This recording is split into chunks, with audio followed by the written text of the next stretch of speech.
Hello, everyone. Welcome back to Learning Warriors of Middle-earth, Episode 3. So for Episode 3, we are going to take a look at the Ents. After we're finished with the Free People's factions, then we'll look at the Shadow factions, and then the last video will be just looking at the extra cards that came in, because they added a few to like the normal character deck and strategy deck. So anyway, Ents today. So their condition to be brought into play is you need to have Gandalf the White in play and a companion in Fangorn. So in theory, it could be a different companion, but because Gandalf the White can just show up there right away, it's almost always him. Anyway, so to get the Ents in play, you just need a muster die, like that one. And then you put two Ents right there in Fangorn. And there you go. Now they're in play, and like the other factions, they bring your our favorite recruiting die, or the faction die, into play. So what the Ents can do is, if you...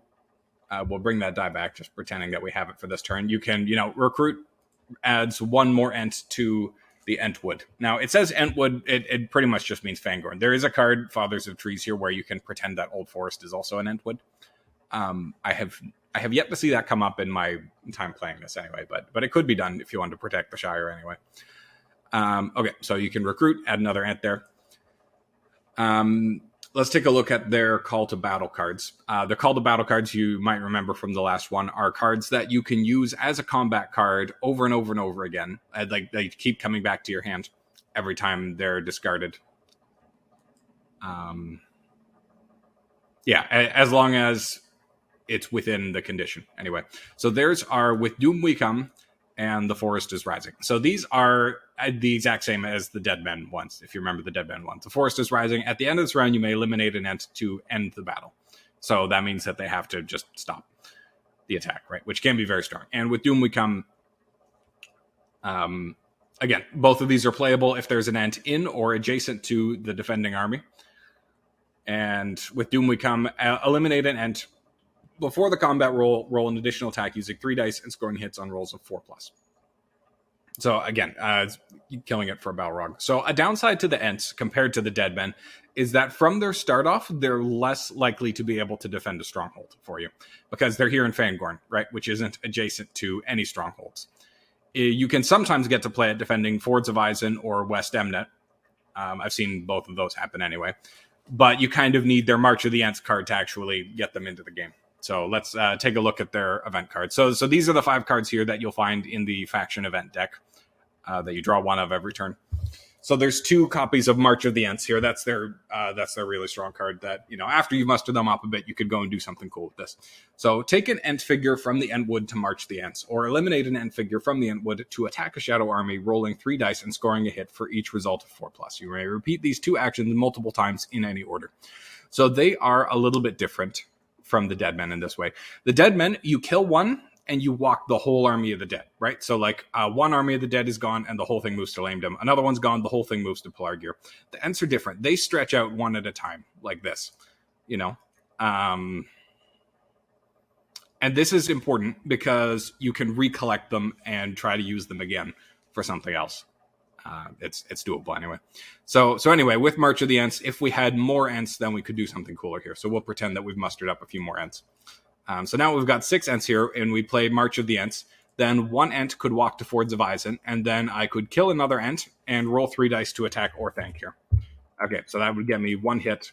We'll play this out just for the heck of it, just because this is something really cool that they can do. Okay, it wants a guide here. Have Strider. Stop blinking at me. Okay, so there goes 1 Ent. We'll keep rolling and hope this finishes killing all the guys in there. I don't like that roll. Okay, there we go. 2 hits. And we're going to do it again. Only 1 hit. We're going to pretend that I got 3 hits there and finished off these 3 orcs there. So what you can, one unique ability of the Ents is that if you manage to walk an Ent into Orthanc, then it kills Saruman. So if they leave it undefended and you just walk in, great, you've killed Saruman. It isn't enough to just kill all the units in Orthanc. You need to actively have 1 left to still walk into Orthanc. And then you can eliminate Saruman that way. So that does happen sometimes, especially if you've mustered up a bunch of them. It's certainly doable. Notably, you can also muster Treebeard here. So for a muster action, you can put him there, and then he gives you a reroll on all of these attacks from March of the Ents or With Doom We Come. So that can be pretty strong too if you've got a bunch of Ents to use. So here there are other 3 units, other 3 cards that you find in the faction deck. There's Fathers of Trees. Move all Ents back to Fangorn and recruit 1 Ent figure there. then you may take an Ent figure from Fangorn and place it in Old Forest to form a new Entwood. If you do so, then yeah, any card that refers to the Entwood, you can pretend it's talking about Old Forest too. So if we played that right now, this Ent would walk back, this Ent walks back, and we would recruit one more Ent from the Forest pool. So again, like the Deadmen, like the Eagles, like all Free People's units, there are only so many of them, right? There's 8 total from the Forest pool, and once you've recruited all 8 of them, that's what's all the Ents. There are no Ent wives, so there are no more Ents coming here. Okay, then there's Saruman is a neighbor. So play on the table if Saruman is in play, which he isn't right now, but we'll pretend that he is. And we'll also pretend that there were more Ents still to be mustered. So you put 3 Ents on this card. So it's a stay on the table card. And whenever the Shadow player uses Saruman's Voice of Saruman ability, you add one of these to Fangorn.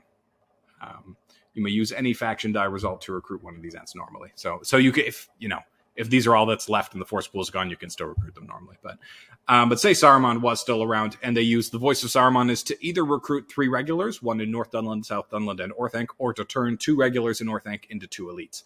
Anytime they use either of those abilities, you get an Ent from this card in play. So that's pretty cool.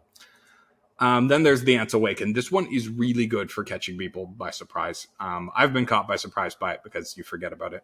But so recruit 1 Ent figure in the Entwood or add it to their starting setup. Then play 1 faction event card or reshuffle all Ent faction event cards, including this one, into the discard pile from the discard pile into the deck.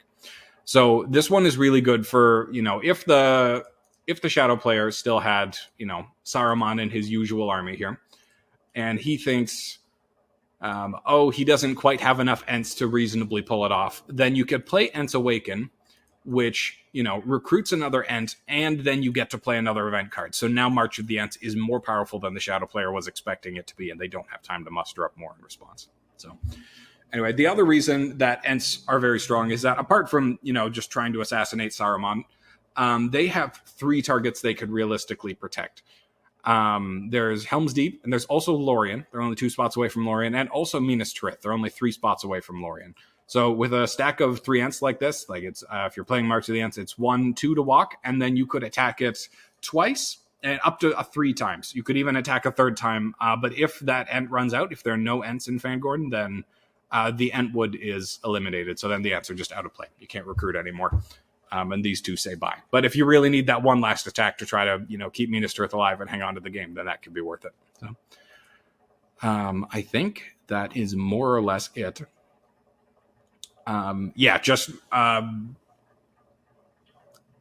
Focusing on why they're useful. Because they're pretty flexible. You muster them up, and then there's 3 different targets they can defend. Having a stack of Ents can be very useful late game. It just makes it, say they've got 5 points from the dew line, and they're looking to get 5 more points elsewhere. All 3 of these points are a lot less appetizing because there's a big stack of Ents that can be a problem. One of the annoying things the Shadow player can do, of course, is if they leave a couple orcs in the way, then you have to spend more Ents to actually get to a besieged Minas Tirith. We'll pretend Minas Tirith is under siege here. Because now you can't just walk through this, you have to eliminate these orcs first. So it costs you 1 Ent to roll an attack, and then another Ent to walk here. And then you'd have to kill another Ent to attack Druiden Forest, and then another Ent to walk there, and now you're out of Ents, and you can't really do much about it. But that does, of course, take time and resources from the Shadow player to leave individual orcs in the way like that. So I think that's mostly it to the Ents. Let me know if I missed anything or said anything wrong in the comments. Thanks for watching. See you next time.